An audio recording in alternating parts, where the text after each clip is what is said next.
Terima kasih sudah klik video ini. Tapi jangan lupa guys, klik tombol subscribe karena subscribe itu gratis. Dengan subscribe kamu support channel ini terus untuk upload hampir setiap hari. Ingat, subscribe itu gratis. Gak ada ruginya kamu klik tombol subscribe guys. Selamat menonton. Enjoy.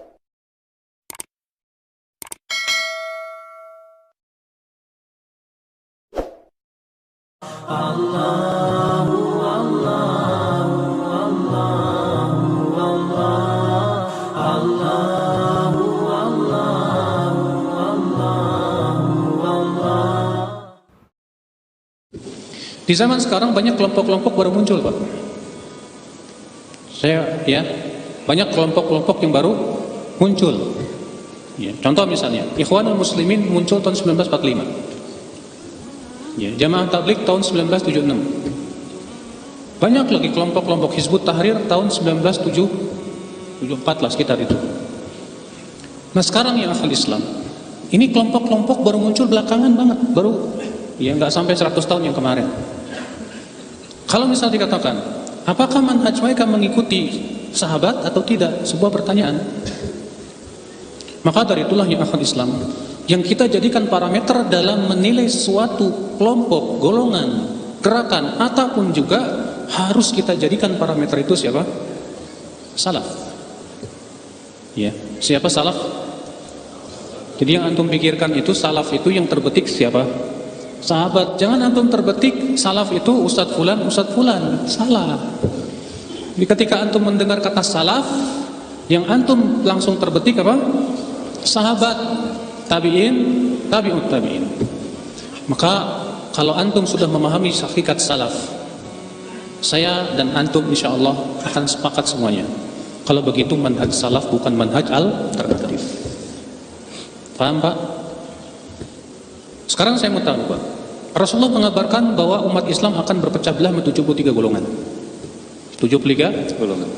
Ketika Rasulullah mengabarkan bahwa 72 di neraka, 1 di surga, kemudian Rasulullah ditanya, siapa mereka ya Rasulullah? Apa kata Rasulullah? Ma ana alaihi wa ashabi, yaitu yang aku dan para sahabatku di atasnya. Aku dan para sahabatku di atasnya. Berarti Pak, saya mau tanya, apakah manhaj sahabat itu masuk dalam 72 golongan yang sesat? Kau nggak bisa jawab? Tidak. Manhaj sahabat masuk dalam 72 golongan yang sesat atau masuk? Tidak. Tidak mungkin. Karena Rasulullah sendiri yang menyatakan bahwa jalan yang selamat, yang satu yang selamat adalah aku dan para sahabatku. Dan para sahabat itu sudah kita sebutkan mereka lah yang disebut dengan apa? Salaf. Faham tidak Pak? Faham? Jadi ya akhi, sekali lagi saya katakan kepada antum, dan antum harus betul-betul memahami hakikat salaf itu siapa. Nah sekarang beda enggak Ustadz antara salaf dengan salafi? Salaf dengan apa? Salafi. Salafi dalam bahasa Arab Pak, ya, yang di akhirnya kan ada i. Salafi itu sebetulnya kalau ditulis dalam bahasa Arab itu pakai ya, itu set gitu. Dalam bahasa Arab ini disebut dengan yaun nisbah, nisbat kepada salaf. Dalam bahasa Arab menisbatkan sesuatu kepada sesuatu itu ditambahkan i aja. Kalau di mudzakkar, misalnya kamu orang Jakarta, Jakarti. Kamu orang Bogor, Bogori. Kamu orang Saudi, Saudi. Kamu orang Kuwait, Kuwaiti. Maksudnya apa? Yaitu nisbat kepada apa? Jakarta, nisbat kepada Saudi, nisbat kepada apa? Kuwait. Kamu orang Indonesia, Indonesi. Paham tidak? Itu nisbat kepada mereka, paham? Taib, antum menisbatkan diri kepada negara Indonesia, berarti apa? Indonesia. Demikian pula salafi. Maka fi i-nya di sini ya berbentuk ya yang disebut dengan ya nisbat, yaitu nisbat kepada manhaj salaf. Artinya ketika seseorang berkata saya menisbatkan diri kepada manhaj salaf, maka kamu salafi. Paham? Jadi kalau kita menisbatkan diri kepada manhaj salaf, maka disebut apa? Salafi. Ya, jadi salafi itu bukan singkatan. Tidak seperti yang sebagian orang bilang, salaf itu salah pilih. Ini nggak benar, ya akhwal Islam. Ya. Kalau antum baca di internet, banyak tulisan-tulisan aneh sekali berbicara tentang hakikat manhaj salaf. Katanya di situ diantaranya disebutkan, ya, saya tidak perlu menyebutkan ya, di internet mana, website mana. Manhaj salafi itu yang pertama kali mendirikan Syekhul Islam Ibn Taimiyah. Saya katakan aneh bin nyeleneh. Aneh bin nyeleneh. Kenapa?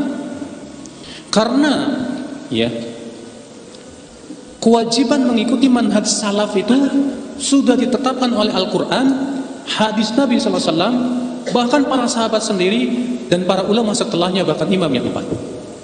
Semuanya memerintahkan kita untuk mengikuti para sahabat. Adapun Al-Quran, dalilnya jelas dalam surat At-Taubah ayat 100. Baca aja. Surat apa? Surat apa? At-Taubah ayat 100. Allah mengatakan apa? Wasabiquna al-awwaluna minal muhajirin wal ansar walladzina tabauhum bi ihsan radhiyallahu anhum wa radu an.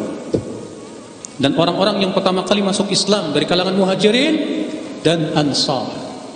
Perhatikan, orang-orang yang pertama kali masuk Islam dari kalangan muhajirin dan ansar, dan orang-orang yang mengikuti mereka.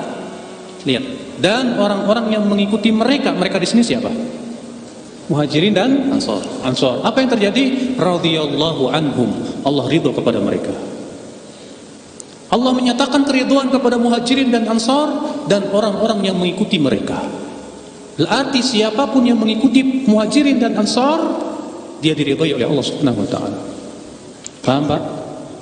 Berarti ayat ini tegas tidak, Pak, menunjukkan wajibnya mengikuti siapa? Para sahabat. Jelas. Adapun hadis banyak.